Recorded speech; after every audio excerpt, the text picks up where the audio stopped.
Let's do this. All right. I think we're live. I think that's it. So, yeah. Okay. Hey, everyone. Thanks for joining us. I'm joined today by Excultbaby, and we're going to talk about possibly ex-JW stuff, as Excultbaby used to be a Jehovah's Witness. But before we get into it, would you like to tell everybody a little bit about yourself and your channel and what it is you're doing on YouTube? Not particularly, no. No, I'm just kidding. Whenever somebody asks me, would you like to, even if it's something I would like to, I just say no because it makes it awkward. And yeah. So I am Excultbaby.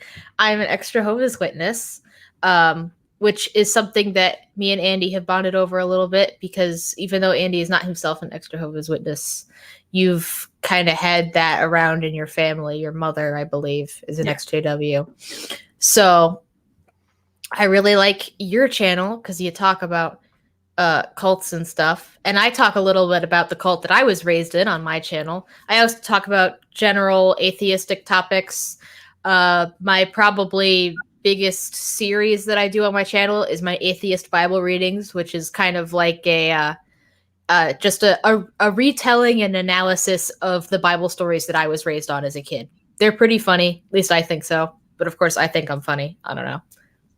I think they're funny. Yeah. I've enjoyed them. I do recommend those. If someone's going in and just trying to decide what to watch on your channel, those are a good start, I think. Which one is your favorite one?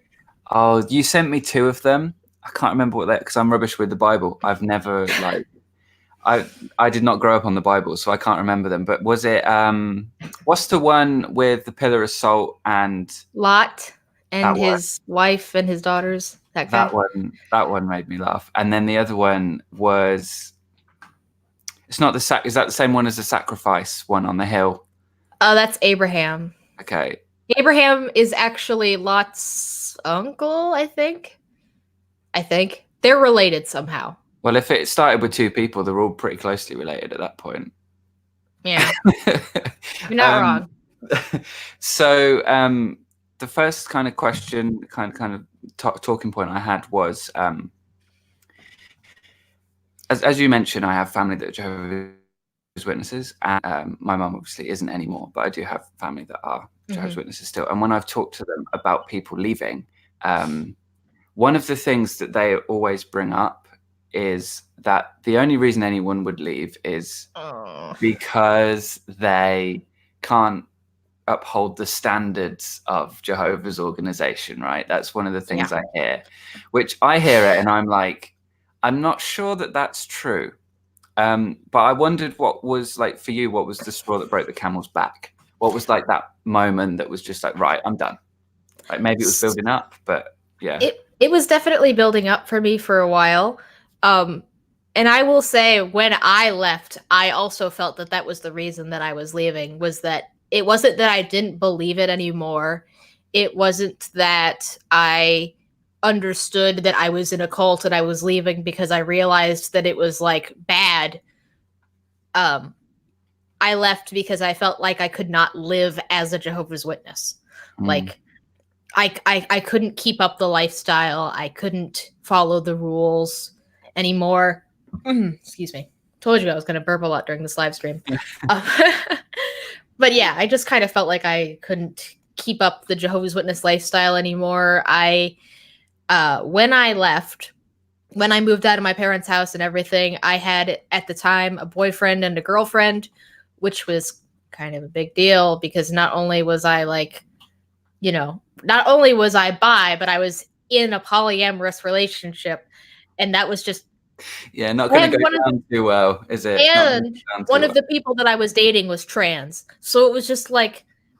Yeah, they're not going to... Thing on thing that just was not going to work. Also, hi, Sarah, in the chat. I love you. I love you, Sarah. Do your homework, though, for real. Sarah. I know you're watching this. Do your homework. So yeah. Now that I've completely derailed. But yeah, that's... So when I was still a believing witness, even when I was leaving, I did kind of agree with that mindset. I just felt like I can't do it. I'm weak. I'm not good enough. I'm just a giver upper, but A word. you know, yeah. A quitter. A quitter. Yeah. A quitter. That's Quitter, the word that I was looking for. Giver upper.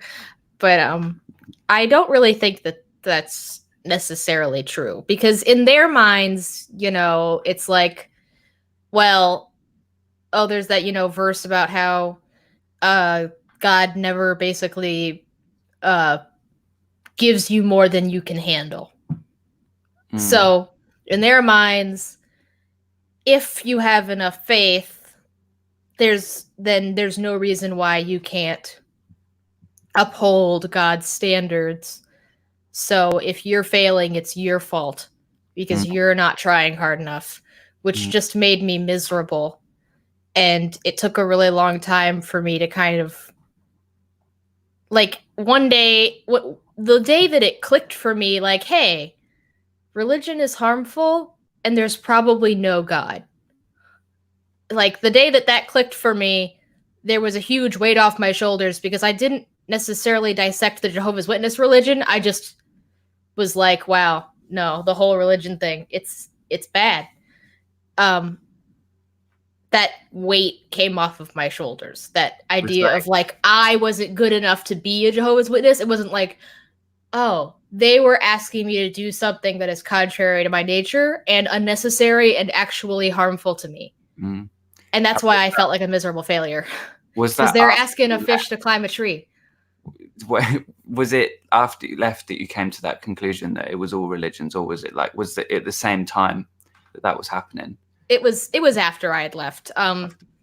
Not even a full year later, like maybe 6 months after I left, because I got out of the relationship that I was in only maybe a month after I moved out of my parents' house.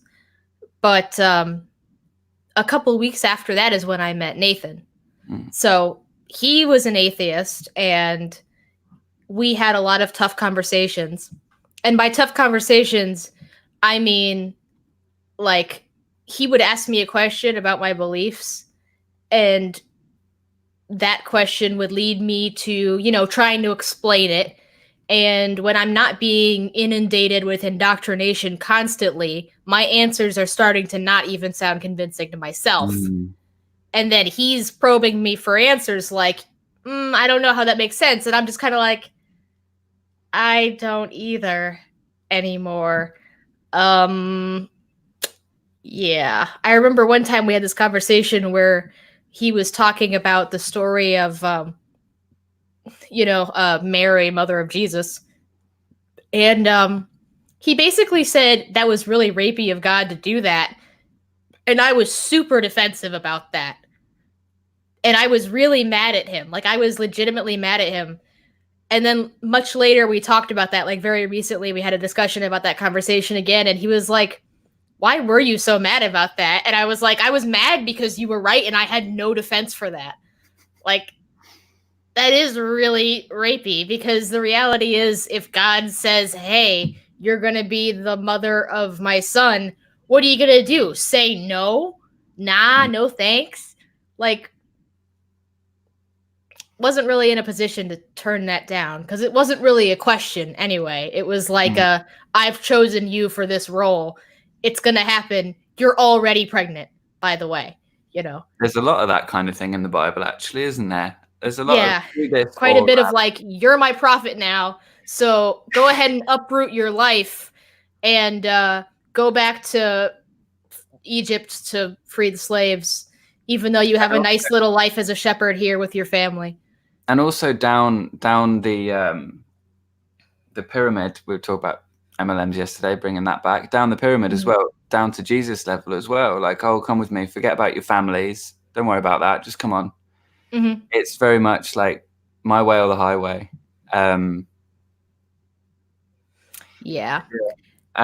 So another thing with hang on, I've got something in my eye. I'm going to try and talk while fishing this eyelash out of my eye. I'm not sure if it's still I would understand if you needed a second to like go and get that eyelash out, because that's going to be something that's going to be like really bothering you the whole time. Also, Novardia chat. Hello, There's my lots dear. of people in the chat. Should we just say hello to people that are in the chat? Vardu's here. Art Against Ignorance. Lida. Am I saying Lida right, or is it Lida? Please correct me if I'm wrong. Vagrant Sam, Art Against Ignorance. Manau's there. Arcana Monk. A pig fetus. If that doesn't get me demonetized, I don't know what will. Oh well. Casey's there. Casey, atheist Randy. Oh, is Casey here? Where? Yes. Oh, I missed him earlier. Hi. Up. Yeah. So I don't know if I've missed anyone new that's coming because I'm looking at the chat in StreamYard, not. I was right the first time, Leader. Okay, cool. And Sarah as well. We already said hi to Sarah, so Sarah, Yeah, Sarah. you guys simmer down. To be honest, Don't be attention whore, Sarah. I'm just kidding. Don't talk about her again because it's just going to encourage her. Yeah, so obviously with the Watchtower, with Jehovah's Witnesses and stuff, it's one of the more controlling cults, I think, that is what you could call successful at being a cult in the world. So many cults get to a certain point and then they get noticed and shut down. And that's a really good thing, obviously. But then there's some that survive longer. There's some that get bigger. And this one in particular is definitely very controlling of its members, even down to the strange little things like what you can celebrate and what you can't celebrate. And obviously we're in the kind of into the festive season now. We've got Halloween. Yeah. We've got Christmas coming. In my family, growing up, after my mum left, Christmas became a huge thing. I say after my mum left, she left before I was born, but for my whole life, Christmas has just been this huge thing. It's like,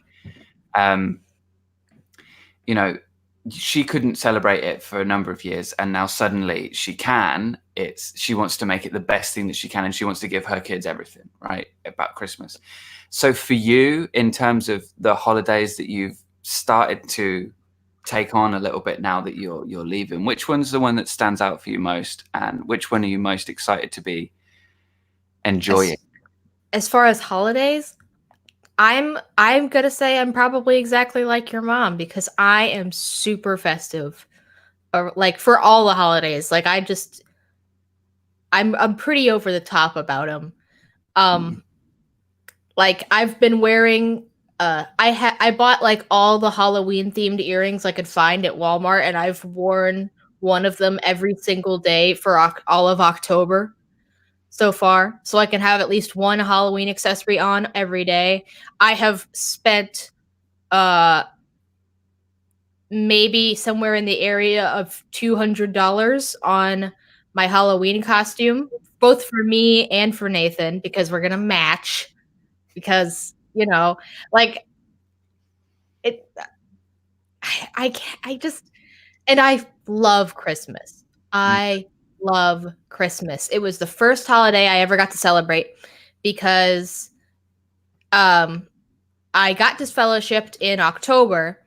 So Halloween passed and I was just kind of like, Halloween exists, I guess, but like I wasn't invited to any parties or anything like that.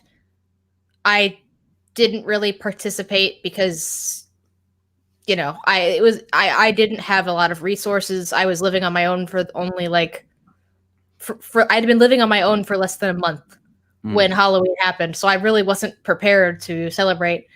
I didn't celebrate Thanksgiving only because I worked retail, so Thanksgiving and Black Friday are like huge. Obviously, that's only a thing in the States, but it's a pretty big deal in the States. It's a big enough holiday that it's pretty common for everybody to participate. But I didn't even participate in it then because, I was working.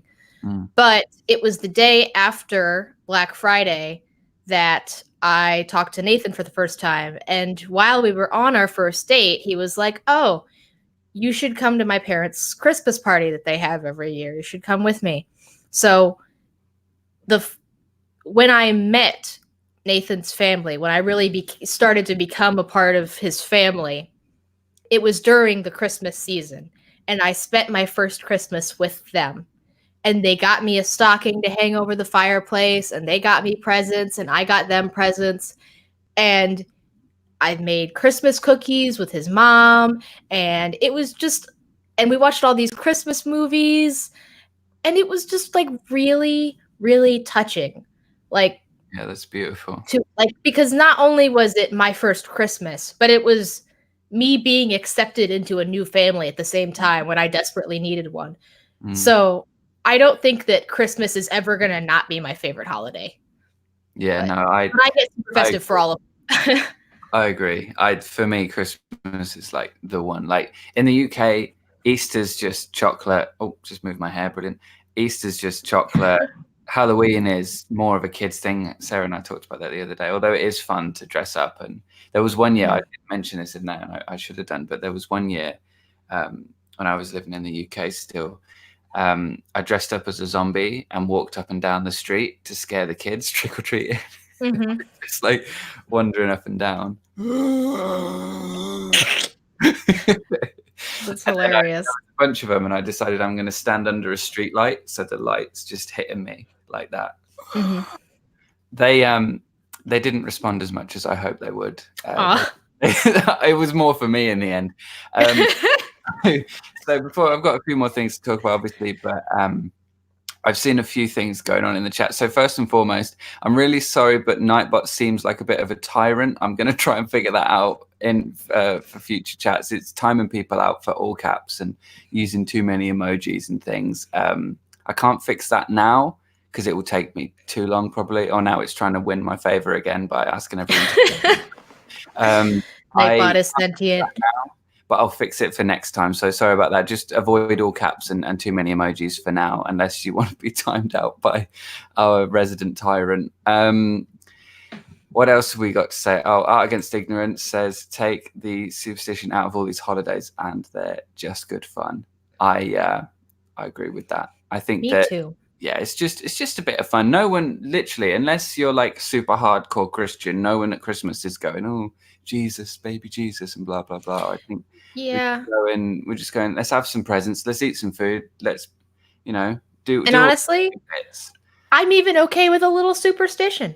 I'm okay with a little superstition. Like, if people want to make it that way a little bit and be like, I'm all about this religious part of it, I'm like, cool. Yeah. That's fine. I'm not. I'm doing it for the presents and the family and the cookies and the warm fuzzy feelings. But like, you can make it about Jesus if you want. I don't care. I'm not making it about Jesus, but I don't care if you make it about Jesus. You're not hurting anyone. You do what you want to do, I suppose. Live and let live in that. So I kind of amongst what are your moral views on interactions with people. I'm not really sure on what that question means. If you could be a little specific, we can definitely answer it if you're still around, that kind of monk. Let me see. You dress like a zombie, so you looked a bit like you did when you were in a cult. Ooh, sick burn. Navadia was testing Nightbot. I just saw a message in the chat that said "All hail Nightbot" got deleted by Nightbot. Maybe that's the thing. Yeah, Navadia is also a mod in the chat. She's a comment mod. So I wonder if it looks like it doesn't have the power to mute her. Comb of Honey has been silenced. So while anarchy reigns in the chat, let's just move on with the conversation to what points I want to talk about. So here's an interesting thing, and this is something that I've found as well. Obviously, I was involved in an online cult for a few years as well. And while I was in that, I essentially forgot that I used to make music.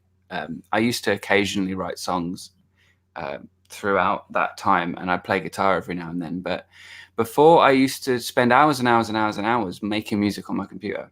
And it was literally like I almost forgot that I did that while I was in the group. And at the end, I remembered, and I was like, I used to make music, and it was a really weird moment of like coming back to myself and Oof. reconnecting with my, as Hassan would call it, my authentic self. The word authentic is kind of a loaded term in the group I was involved in, but just like the unique part of me that's capable of having its own preferences and opinions and likes and dislikes and so on and so forth, was still very much there. And it seems that, according to Hassan's work, that even if you were raised in a group like that, that is still there. Like when you leave, you're still able to like things and dislike things. Like you physically can do that. It would be mad to think that you couldn't. So for me, coming out of the group and reconnecting with myself, a large part of that was remembering the things that I loved and remembering the things that I took a lot of joy in. Obviously for you, it was a little bit of a different experience because you weren't out and then in and then out. It was in and then out. So my question for you at this point is, what has it been for you? What has been for you since leaving something that has become an integral part of your personality, something part of who you are that you've discovered since leaving, that you've taken on? I love this thing. This thing is big for me. Sorry, I'm going off camera. I just needed to grab Salami because she was staring up at me. Say hello, Salami. Say hello. She's so cute. She was just sitting next to my chair looking up at me all sad, and now she's going to jump out of my lap because, you know, she looks up at me like, hey, I want to sit with you. And then when I pick her up, she's like, never mind. Ned's the same. Sorry. Ned's up there right now. I saw his little tail in the corner of the camera earlier. Let's see. What have I found that I love outside the cult? I'm still kind of working that out. You know, I've tried a lot of things that were like forbidden things. For one thing that I've done that I enjoy, that I probably wouldn't have done or would at the very least have been discouraged from doing as a Jehovah's Witness, is meditation. That's something that I've come to enjoy. And I never even would have considered it as a witness. I mean, I might have considered it because I would have been rationalized. So that's when they've kind of hijacked the term for, because I remember years back when I was talking to my family and they were like, don't meditate. If you have an empty mind, that's when the devil can get in, right? Or when Satan can get in. But now they've took the word, they've taken it, and now they've made it mean. Think about Bible stuff. Yeah, basically. That's what they made it mean. And what kind of meditation have you found doing? Is it just sort of like mindfulness meditation, breathing meditation? Like how it's mindfulness meditation. I really enjoy it. It makes me feel kind of grounded, you know, more in the moment, more aware. It's calming. Yeah. I mean, that's something that I like, that, you know, I mean, it's one of those things where I feel like my family wouldn't necessarily have had a problem with it if I had explained to them exactly, you know, what mindfulness meditation is and how it's not, you know, exactly the emptying your mind kind of meditation, you know, clearing your thoughts type of meditation. But there are certain aspects of it that they wouldn't be okay with, because as a witness, you know, you're supposed to control your thoughts. You're supposed to control your thinking. And in mindfulness meditation, it's kind of just like acknowledge your thoughts as they come and go, basically. Like whatever comes into your head, it's not good or bad. It's just a thought. Yeah. And that's a very balanced view, I think. Because kind of looking at things a little bit like taking a step back from your own thoughts and just being like, that's a thing that I think. I don't necessarily have to act on it. I don't necessarily have to follow it through. I don't have to focus on it, but I'm acknowledging that that's a thought that I've had. That would not fly for an in witness, you know? Can you hear that noise? I'm sorry about that. Is it a dog? I don't know what's going on with that. Yes, it's a dog. Huh. Well, I mean, I'm just going to ignore it. We can just. Oh well. Our mics are louder. It's fine. Yeah. Okay. So let's just find some. What have we got? Pokemon is an interesting one because I've heard all sorts of different people going after Pokemon throughout the time, and I think that Pokemon is a really good and very interesting comment on where the line is with taking things too seriously and things being just a bit of fun. And are you able? Are we able to like enjoy something for what it is without making it mean more? Without nitpicking? Yeah, because there's a lot of, especially like you see in the political domain recently, this whole like blaming bad things on video games, for example. It's such a cop out because there's no evidence. Hi, Ned. There's no evidence to suggest that, as far as I'm aware, that actually does lead to that. And religions have and cults have notoriously targeted fun and tried to shut it down. And you see, I think Dungeons and Dragons is another one, isn't it? That's something that I've gotten really into that I wouldn't have been able to as a witness either, is Dungeons and Dragons. I forgot about that one. I always was interested because I like writing, and the part of writing that I like the most is character-driven stories. So the idea of a world where you have this kind of set-up world, but you get to decide what your character does in it and their interaction with other characters, like that's like just my favorite kind of writing. I love it. Yeah. I love the chance element to it. It's so fun. It's so fun. And I never would have been able to do that as a witness. I think that one thing I've heard my family say is, hang on. One thing I've heard my family say is that they wouldn't spend time watching or doing anything or like giving their attention to anything that they wouldn't do in their own lives. So they won't watch action films or anything like that, but they will watch nature documentaries, and they will watch gardening programs on the TV and things like that.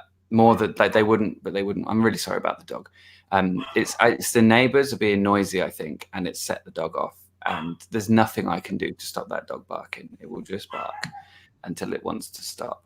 But yeah, I think that it's such a fascinating thing that groups will. I mean, in the group I was involved in particular, they didn't.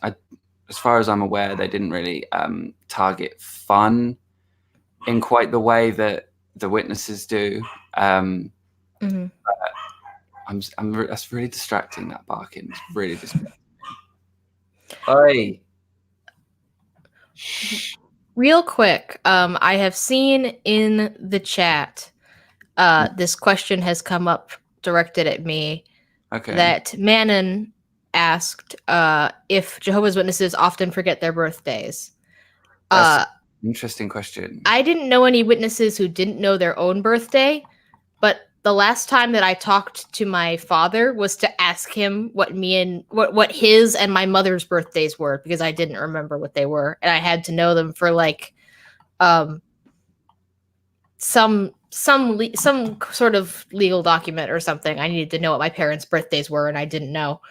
And so I remember my siblings' birthday, and I remember my birthday, but I have a really hard time remembering my friends' birthdays now because it's just not something that I'm used to remembering. It's never been an important thing that I had to remember. So I'm sure that there are witnesses out there who like don't really think about their own birthdays at all, but I thought about my own birthday. I just didn't really remember anybody else's. So that's the answer to that.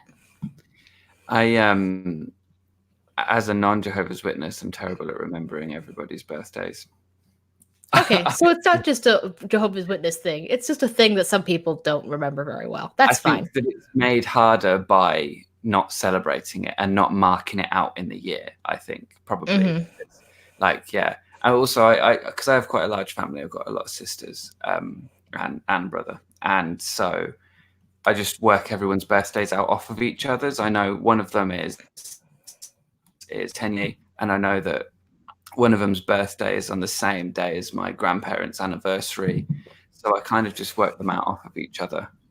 It's not a comment on how much I love them. It's just a comment on how terrible I am with remembering dates. Yeah. So in terms of like other things that have become a part of your life since leaving, movies, series, games in particular, is there anything that you've found and you were like, I think first and foremost, is there anything you found that you've really loved? And second, is there anything you found and gone, why wasn't I allowed to watch this? Or why wasn't I allowed to do this? Because this seems so like benign to me. I'll start with the second question, and that is I don't know, not that I've noticed, because anytime that I've watched something and been like, that wasn't so bad. You know, like I watched the Harry Potter series, and it's like, it's not like I was going to learn spells off of that. It's not like I would have been practicing witchcraft. No, there's definitely a school in the south of America. I can't remember which state it's in now. I did a video on it that is pretty sure that. Oh yeah, I saw that. Spells in Harry Potter. Believe it or not, the spells in Harry Potter are not actual spells that you can perform. But you know, witnesses are so nitpicky when it comes to magic and spiritism and demonic influence and stuff like that, that it's kind of just like, it's a hard no on everything. So it wasn't really like, it wasn't a matter of how harmful it was or whether or not it was real magic or if it was bad magic. It was just like, it's magic. And you know, there's spell casting in it. And they didn't ban me for watching all Disney movies or anything. But if there was like, have you seen The Little Mermaid? Yes. You know the scene where Ursula is doing the spell that makes Ariel's tail turn into legs? My mom would always skip that scene when we were watching it. We would fast forward through that part. Just the spell casting part. The effects of the magic were still in place, but the part where she's doing the chanting and the spell casting, we had to fast forward through. So wow. That's like another level to the control, isn't it? Like she's sitting there. There's some people that won't watch Disney movies with their kids at all. There's some people that would just be like, The Little Mermaid has a spell in it, so we're not watching any of the movie. We're just not watching it. Yeah. You know. Yeah. So you kind of got lucky in that you got to see probably like 98% of the film. Yeah. Yeah. And it's just the ending of the song Poor Unfortunate Soul. So it's just like the last 10 seconds of it. I got most of the song. It's fine. I really didn't miss that little bit. Like it really wasn't a big deal. Yeah. But it's just one of those things. Like I never really like, yeah, once I was able to watch those things and enjoy those things, I still knew why my parents wouldn't let me watch it. Because they just draw such a hard line in the sand for anything magical that it doesn't matter if it is actual magic or if it's harmful or not. It doesn't matter. It doesn't matter. Yeah. There was a point I wanted to raise, which has come out of this comment from Art Against Ignorance. I try to ignore birthdays because it reminds me of how ancient I am. It makes me think that actually, I think there's definitely an effect which could be observed for witnesses in if they aren't marking the year out through birthdays and how old they are. Those that get in on the promise that the end is coming next year, for example, those who joined in 74, it's going to start to all blur together, right? That I know that they will be aware that they were there for X number of years and blah, blah, blah, but it makes the time less marked out. And it's interesting to me that it might have that kind of knock-on effect of, you know, like if you don't sleep well one night or you only get an hour or two one night, the days blur in together. It could, I don't know, that maybe it could have, what's up with my throat today? But that dairy. Yeah, it's fascinating that could have an effect on it, definitely. And there's a conversation in the chat a little bit about terms. Navadi said spiritism is a weird word. I don't think it exists outside the JWs. And that makes me think one of the things that Hassan talks about in his book, Combating Cult Mind Control, is that there are a lot of words that are used in groups which when you leave, you Are still not words used outside. well, that, but also there's an association that you would have with that particular word that you would have to redefine the word. Basically, you have to attach it to new things since after you come out. So in particular in the group that I was in is words like attraction, vibration, energy, all those kinds of things, resistance, these kinds of words that since leaving, they don't mean what they used to mean because I don't believe the things that I used to believe. So now I've had to put them back in their right place. I just saw the video you did. Was it either yesterday or today where you're looking at the video of yourself from when you were in a cult? And I was legitimately not following like a single sentence of what you said because you were all over the place. Like none of it was coherent. No, but at the same time, I recognize that kind of cult mentality where it's like in your head, this was coherent because somebody else had explained it to you, and these words made sense together. Whereas to an outsider, it was just nonsense. And it kind of became that guess what I'm thinking game because I'm watching back and I'm like, I know what I was thinking. I think, but I can't be sure because it's half the puzzle, and not, you know, it's the half of the puzzle that's like the sky and the ground, and like what the big bit in the middle is missing. What is this puzzle about?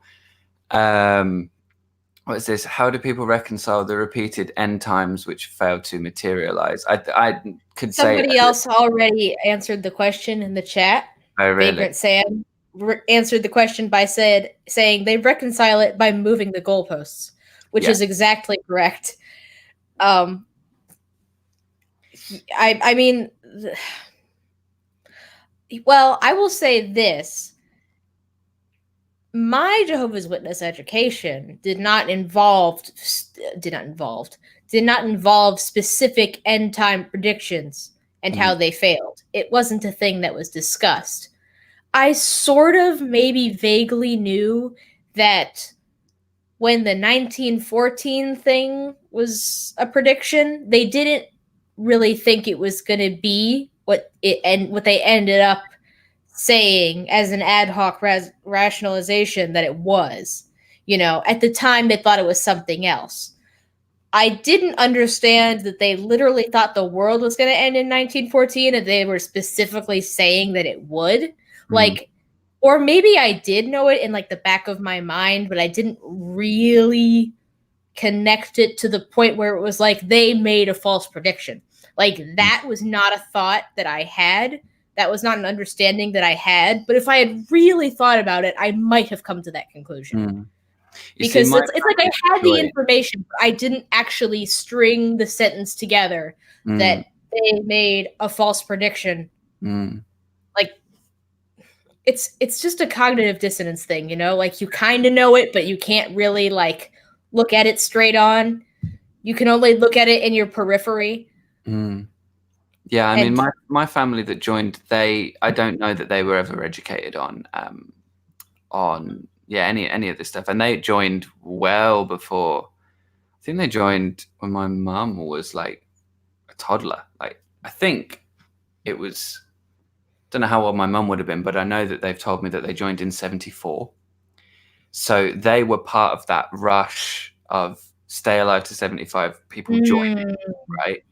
And so I think in a way it was the perfect storm of like the moment they joined, they were in that rush of join, do this, do that, blah, blah, blah. But they went in enough to recognize when the goalposts changed that the goalposts had been changed.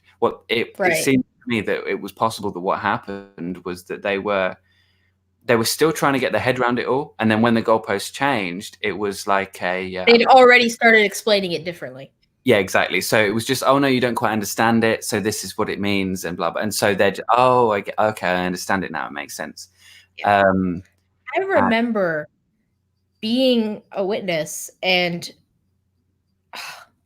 it's kind of the perspective is different when you're growing up with it, because you're not learning all of that information for the first time. Like, I'm kind of just surrounded by the information and I miss some things because nobody has to. There are some things that nobody tells you directly. They just assume that you know it because you've been around it. They assume that somebody has gotten to you with this information at some point. And I remember at one point I had an understanding of a prophecy that was like old light. And then when the new light came out, I was really confused. Yes, the new. Yeah, thank you, Lita. Lita is right on top of this. Yeah. And I was just kind of like, and they were like, but when I said that, people looked at me like I was crazy. Like, no, it's been this way all along. What are you talking about? And I was like, oh, I must have just been confused. Like, and now that pisses me off so much because it's like, I wasn't confused. I knew what I was talking about. They just changed their explanation. Yeah. And so I didn't recognize a lot of those things when I was in. Partly, again, because when you grow up in it, you're not having everything told to you for the first time. It's kind of just like you've been around this long enough that people kind of assume that you know everything, but you don't necessarily. So you have gaps in your cult knowledge because you go along with it anyway, even though you don't have complete knowledge because you were raised in it. It's weird. And it made for a lot of situations like that. It becomes like your entire world. So, and you're kept busy enough and it's such a big part of your life that it's all you've ever known, right? So yeah, why would I wonder about those little things if I've never known anything else? Yeah, exactly. Yeah. And that's one of the most, it's one of the things I find most admirable about people like you who've grown up in it and then left, because you've come out on top of just years and years and years of indoctrination and being inundated with a perception of reality or a version of reality, which both insists upon itself and has been insisted upon by everyone around you for the most part. So for you to be able to step back from that and have a moment of clarity where you say, hang on, it's not even to the point where it's like, this is wrong, but maybe this is wrong. I think that's possibly, yeah. You could probably speak to this more. Mindset, with a cult mindset, even saying maybe I'm wrong is huge. It's huge because because in your own mind, being a cult member, saying maybe it's wrong is the same as saying it's wrong. Like, you might as well be saying it's wrong for even having this much doubt. Or even just saying, I'm open to the possibility of being wrong. You might as well just be saying, I'm wrong, because there's no way. And if you can't see the obvious blinding truth, then you're, just refusing to see it and blah, blah, blah. And I'm not going to say I'd like to think that I've always been a logical person, because I have always been a logical person. As a child, I was very invested in science and the scientific method, but I pretty much stopped applying that logic and that kind of reasoning where religion started. And all I needed was about 6 months of not constantly being indoctrinated and having the freedom to step back and look at my beliefs to say, I don't think any of that was true. I can't see how that would be true. Literally, all I needed was the space to step back and actually look at my beliefs without being around anyone who was going to judge me or, tell me basically tell me to doubt my doubts.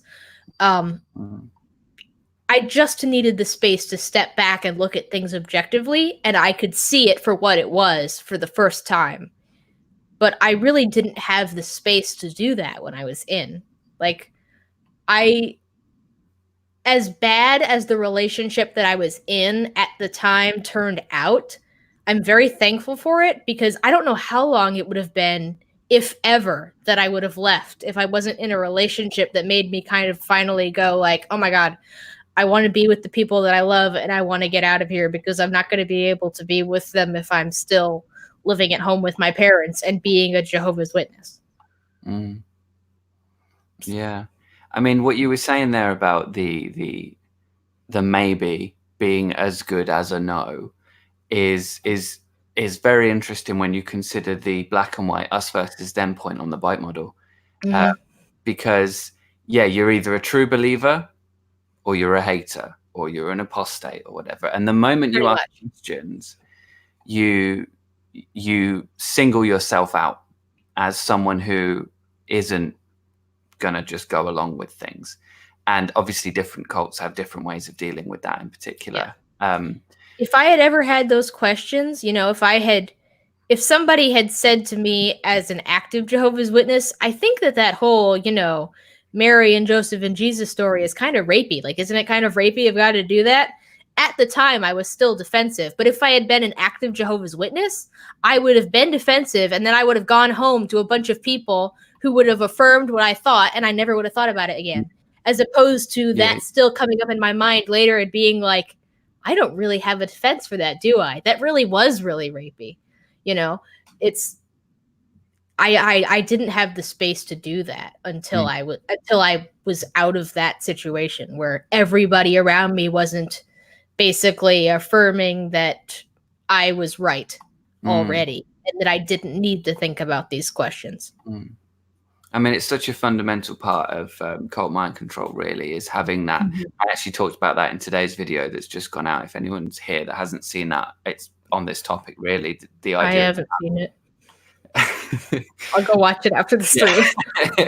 Well, it's on the idea of doubt and closing down that feedback loop between your environment and your ability to develop your own thoughts and opinions and ideas about what's happening to you is such a fundamental part of shutting down doubt. And it's a fascinating but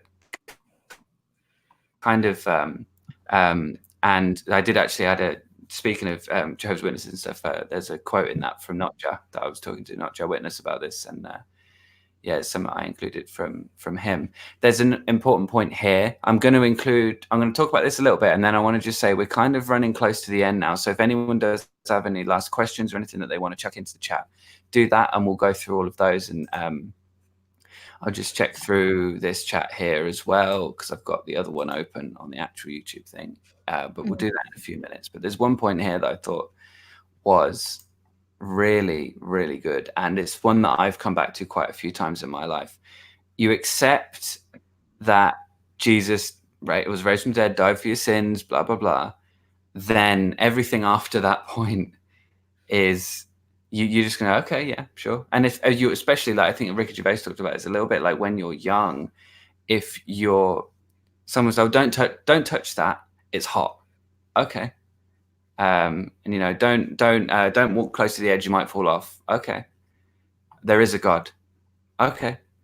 And as a child, you don't know to question these things. And why would you? You're assuming that the people that are taking care of you are telling you the truth. Exactly, yeah. And that reminds me actually about becoming an atheist. If anyone hasn't seen Theremin Trees, every time I come to talking about something Theremin Trees has talked about, I'm always like, you need to watch Theremin Trees. It's just so good. It's a YouTube channel. I haven't seen Theremin Trees either, but I keep hearing about it. I'm going to go check it out after the stream. The tribalism video is fascinating. And then there's also one about becoming an atheist, I think that he did. And he talks about how he thought that when he realized Santa wasn't real, he thought, spoiler alert, by the way, for anyone who's still on that one. Yeah, Santa's not real.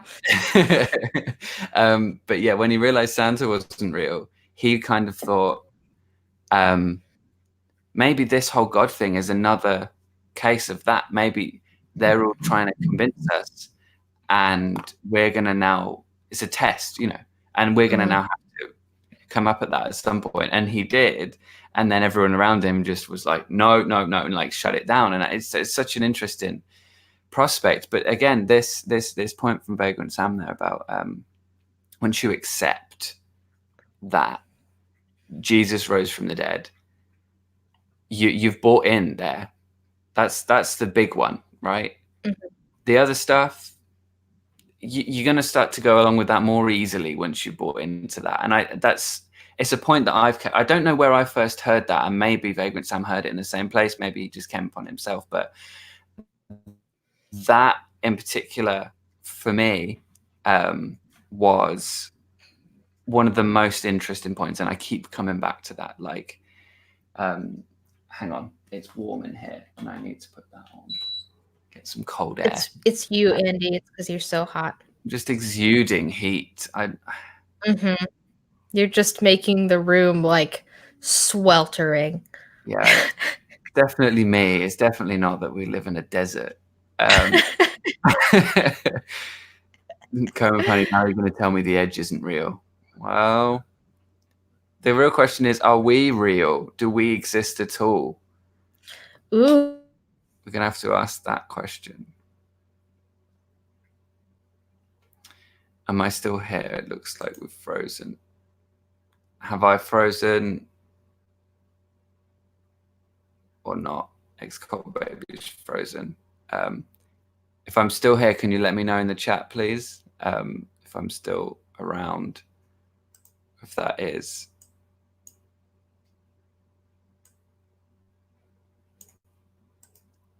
You see me. I'm here. Okay. Excultbaby's not here. Well, if it's just me, then we're going to enjoy the fact that in a moment, Tam is about to start with the litter box. He's going to start scratching around. So that's going to be riveting for everyone. It's going to be top quality entertainment. Oh, Excultbaby has dropped out. This is my microphone. Say hello to my microphone. I'm going to have to entertain you for a minute. Someone asked me a question. I really don't. This is not my forte, sitting here and being entertaining. So someone asked me a question and I'll answer it. And hopefully Excultbaby will jump. What can I tell you guys about? Can you see Tam? Tam, if you see him right now, he's just going to put litter everywhere. So he might come on and say, come and say hi any second now. Taboo. What taboos do you still hold on to from your time with Teal Swam? I think it's a really interesting one because so much of that particular group is like conditioning you to interpret your thoughts and your feelings in a different way. And so for me in particular with, Excultbaby's back. Kind of. Yeah, in particular. My power just went out like for like a second. Oh, really? It just went out for like a second. And that was enough to just shut everything down. So sorry. God damn it. I was just to fill the time. So I'm just going to answer this. There's two in there that I'll answer quickly. What taboos do you still hold on to from your time with Teal Swam? I was kind of just saying the way that it causes you to interpret your emotions, your thoughts, your feelings is a really interesting one for me, and how that has affected me even up to today is strange. I don't know that there's many taboos in particular in the group that I can think of off the top of my head. It's very much just go into every emotion that you have. That kind of is kind of the bedrock of the whole thing, and get consumed by what you're feeling, and inflate potentially inconsequential feelings to the level of trauma. In my experience, which one of your pets is the best pet, and why is it the cat? I can't say which one's the best, but it's definitely the cats in particular. I can tell you my favorite pet is Gus. Salami is the worst. I love her. I love her. I really do. She's a great lap cat. She's super cuddly. If I want a cute, fluffy thing all curled up in my lap for like an hour, she's great for that. But otherwise, she's so freaking annoying. Her previous cat mom taught her that eating human food is fine. So anytime I'm in the kitchen, she's just following me, and she's constantly underfoot, and she's meowing nonstop, and she's got her feet up on the counter because she wants whatever I'm like. Even if I'm just getting my pills in the morning, she'll be like, I want whatever you're having. And I'm like, no, you don't want what I'm having. This will kill you. It's prescription drugs for humans. So there's Como Honey said it's interesting. It still has some lingering effect. These things do, you know. It's it's such an assault on that cult shit. Does not go away quickly. Yeah, it's such an assault on your personality, on your identity, on your experience of life. It does have some effect. You know, you can get out of it, and you can build a life for yourself. But you know, even like I was kind of I came out of it, and there was a few years where I just didn't even think about it. I was just getting on with my life, and things were fine. Ended up an atheist, and it's all good, you know. And then suddenly someone says something, and you say something, and you're like, where did that come from? That wasn't me. That was definitely my cult me. So it does have a lingering effect, but for the most part, I feel like I've left it behind. Although I do, because of research I'm doing and stuff, I do have to fill my head with it sometimes. But thankfully, as a more skeptical person now, as someone who's able to think things through a little bit more, be a little bit more critical, I do see it in a different way. Someone said, do you think Tiana's losing her looks? I won't speak to that necessarily, but I will say that that sounds like something that's gonna get you set on fire if you make a comment on it. Is that there was a point where I did find her attractive, but after the stuff she's come out with, after the things I've seen about the truth of what's going on, I don't see it. It doesn't. And as someone who's never been in her cult, she's not all that. Did Tilsman encourage any phobias? I don't know that she encouraged phobias outright, but definitely there was some aspects of. I think someone's hammering something now next door. There's definitely a phobia that sets in about speaking out and about not being in the group. Because of what happens to people who do speak out. If you're in the group and you're thinking about speaking out, or you're thinking about leaving, or you're thinking about criticizing, and you see what happens to other people who are doing the same, it's definitely going to cause some phobias. But as far as I'm aware, there's no outright encouraging of phobias in particular. To answer Vagrant Sam's question, Teal Swan is a cult leader. She's the leader of a cult that Andy used to be in. So.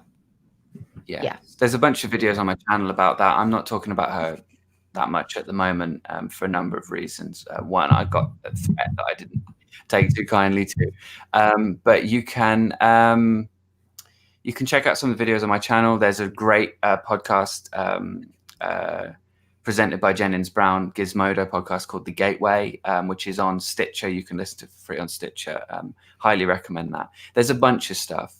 There's a bunch of stuff to read about there and listen to, all sorts of stuff. Awesome. I hope you enjoy videos that I've been making. So if anyone has any particular questions for Excultbaby as we're coming to the end now, please drop them in the chat and we can do that. And there was something I was going to ask you, but it's completely slipped my mind now and I didn't write it down, so that's my mistake. How could you? Andy, as much as you over-prepare, you didn't over-prepare enough. Over-prepare enough, I know.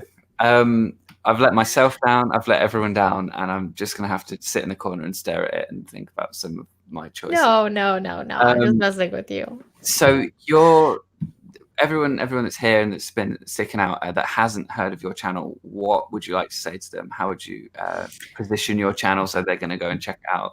Is that an intimidating question? Okay, anybody who is watching this that hasn't seen my channel, first of all, you should check it out just out of curiosity and because I'm very cute. So you'll see a lot more of my face on my channel.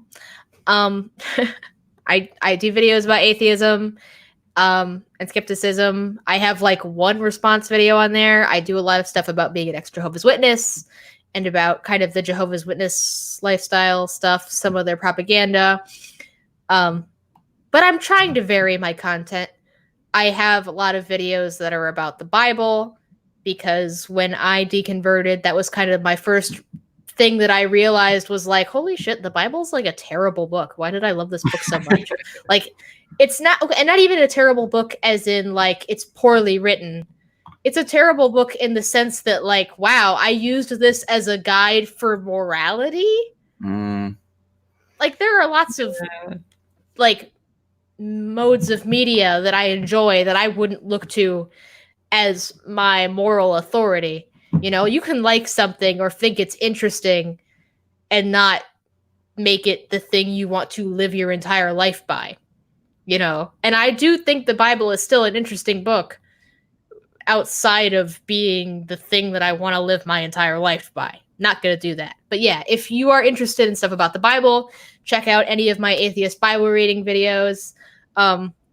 Apparently my one about Lot is fairly popular. One of the most popular ones on my channel for some reason is the one that I did on Delilah, which isn't even... Oh, not Delilah. Crap, what was her name? She was a sister of Jacob and Joseph. It wasn't Delilah, because Delilah's the one that cut off Samson's hair. It was... Ah, shit, I don't remember her name. Whatever her name was... I'm so sad. I'm supposed to be the Bible expert. Oh, well. Oh, well. Even though you don't know that, you're still the Bible expert out of the two of us, because I ain't got shit on that. So that's fair. Yeah, Against Ignorance said that he loves your atheist Bible readings. Thank you. I appreciate that. All of your links have been going out in the chat as we've been going through, and they're also in the description for anybody who's not watching the chat, so that they can jump on there and support you, subscribe to you, the rest of it. Yeah, so if there's anybody else that has any questions, you can drop them there now. Someone said, what do I have to say about Sardeep's blogs about teal? I honestly, there was one that went out that I didn't read, and I didn't read it in time because I was either still in or just leaving at the time that it came out. So I didn't really see it too much. And I haven't read enough of them to have an opinion, really. I'd be interested if you wanted to send me them. You can just DM me them on Twitter or Facebook or something. If there's anything you think I should be reading, but not as aware of those in particular. And if that says anything about the amount of stuff that's around other than what her ex-husband's written about her, and that I could have said and felt what I felt and believed what I believed without seeing that, says a lot. Deborah, Sarah, what is this? It wasn't Deborah or Sarah. They're trying to guess which Bible woman it was I was talking about, and I cannot for the life of me. I thought we were getting You know what? I'm going to look it up right now, because I will be bothered if I don't find out.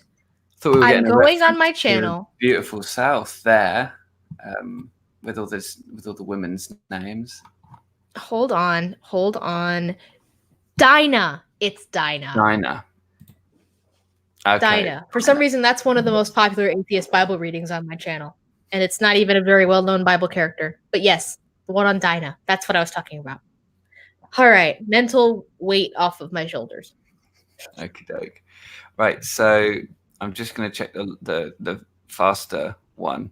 Vagrant Sam said earlier, the Bible is good at revealing itself if you give it time. Mm-hmm. And I like that, because it does reveal itself. It reveals itself by the looks of it to be a pretty shocking book. As I say, haven't read enough of it to have much of an opinion, but what I have read always leaves me going, hang on, like, what? And what you were saying earlier about it being not necessarily being badly written, one of my real takeaways was this is badly written. I was sort of sitting reading it, and I was like, this is badly written. This is a badly written book. Okay, yeah. I mean, don't get me wrong, but it's not an enjoyable read for the most part. It's really not. But there are some stories that are interesting, and maybe it's just the way that I was brought up with those stories that I find them interesting now.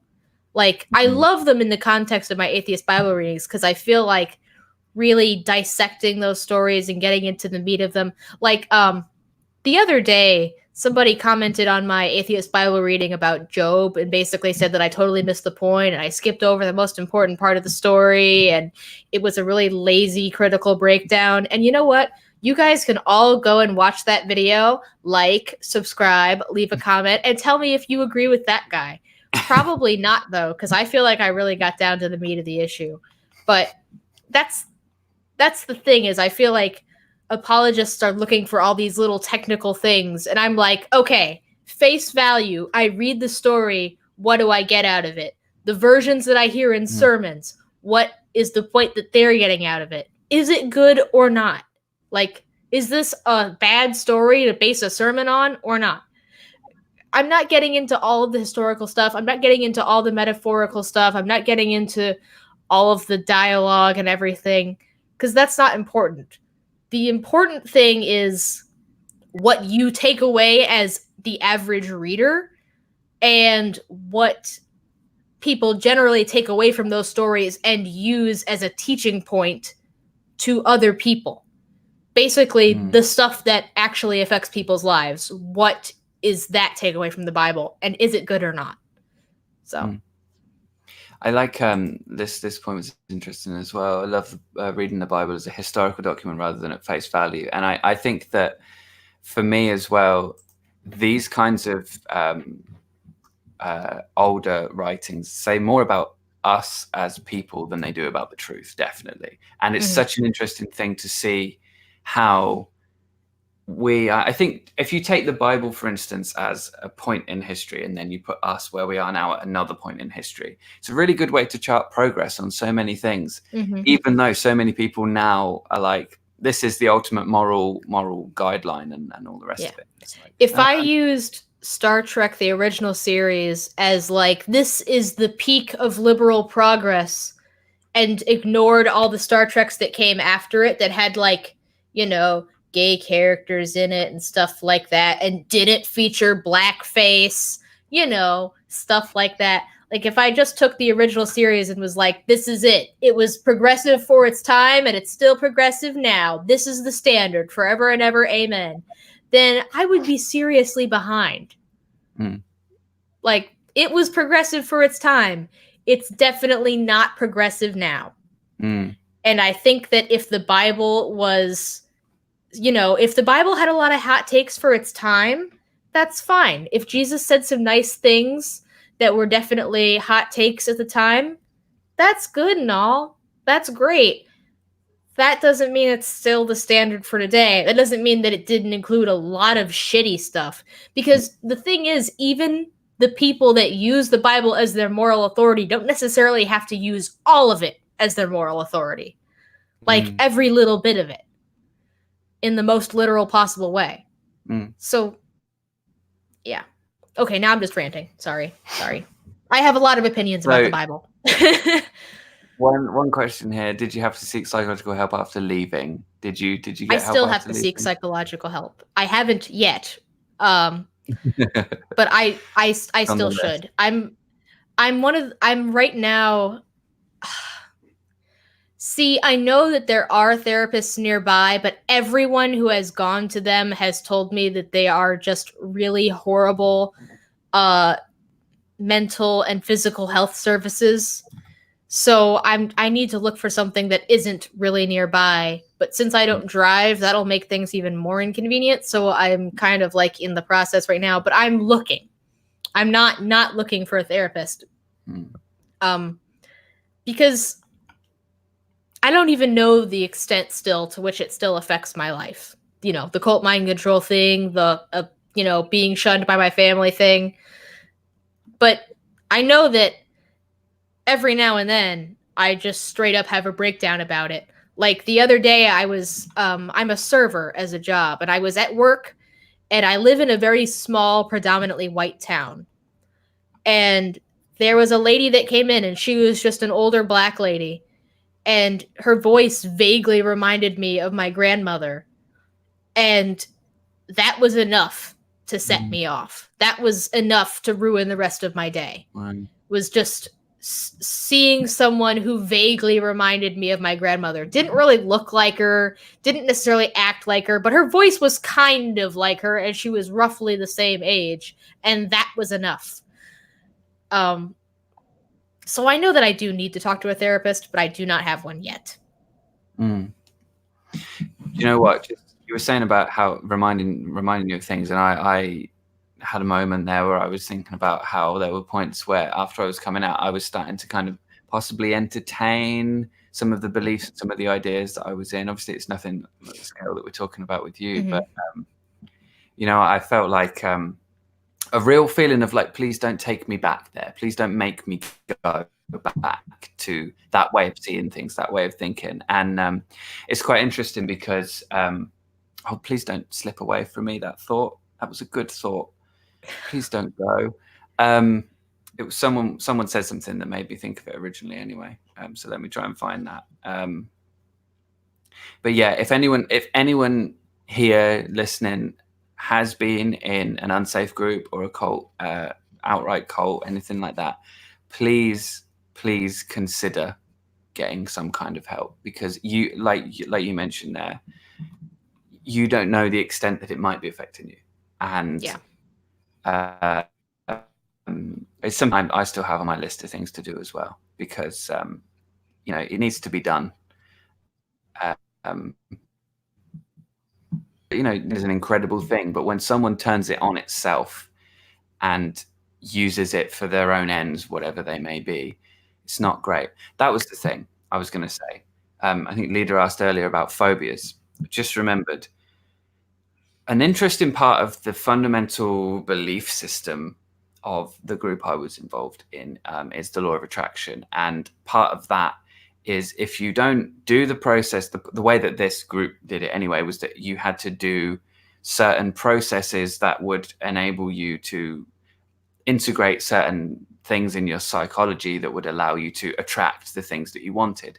And if you attracted things that you don't want, that are bad for you, that's also your fault. So you need to do blaming. Nice. Yeah. So you have to do the process in order to, you know, in order to avoid the bad things. So while it wasn't overt phobia indoctrination, there was definitely a thing of like, bad things that are happening to you are your fault. And if you don't do the process, if you don't stick to this, what the teacher's telling you to do, you're going to end up in a bad situation. It's nothing, as I say, this is the thing with it, especially the group that I was involved in particular. It's very subtle, the way that the manipulation is done. It's almost as if someone's looked at a list of cult criteria and gone, how do I fulfill those without being obvious while fulfilling them? So see you later, Art. Thanks for joining us. I already got ignorance. Bye. But yeah, so it's a very iffy kind of terrain, but there's definitely fear and phobias involved in the whole thing. It's just not overtly done, but then so much of it isn't overtly done, and yeah, it does fulfill the bite model in a lot of ways. I do have a bite model analysis on that. There's one question. I need to go off in a minute because I do need a wee, and I think we've come over to an hour anyway. So we have gone over an hour. Yes. Coma Honey says, do you imagine a character in your mind that represents the ideas of TLS1 law of attraction Arcturians? No, other than what they are, really. Just, yeah, that's not something. I don't think in characters and pictures in quite that way. But yeah, so thank you for joining. Oh, one last thing I wanted to say about that video of yours where you were looking at your old cult personality of yourself. Those dreadlocks were fucking miserable. They were messy. That made me like, I had to pause the video as soon as I saw them, because I was like, oh, that hurt. You know what? There were points when I had them that they were tidier and they looked all right. And actually, as dreads, they were fine. But the roots, it was grim. Oh, I can imagine. And I didn't bother. I just kept them most of the time. So I just kind of hid that particular part of my hair from the world. But yeah. So anyway, thank you everyone for being here with us in the chat and for checking questions in and things like that. That's don't know why Comb of Honey just got the Nightbot Tyrant has struck again. But yeah, thanks everyone for joining us. It's been really nice to have you here, and thank you Excultbaby for being here in this stream. Again, anyone who has, yes, I've really enjoyed it, and it's been fascinating to hear about your experiences with witnesses and since leaving as well. Again, if anyone hasn't subbed to Excultbaby yet, go ahead and do that. Follow her on Twitter. All of the links are in the description, in the chat, and yeah, I will see you in the next one. Do you want to say a final word as well? Just like sign off or whatever. I am Excultbaby, reminding you to go free yourself. There we go, and I'll see you in the next one. Bye.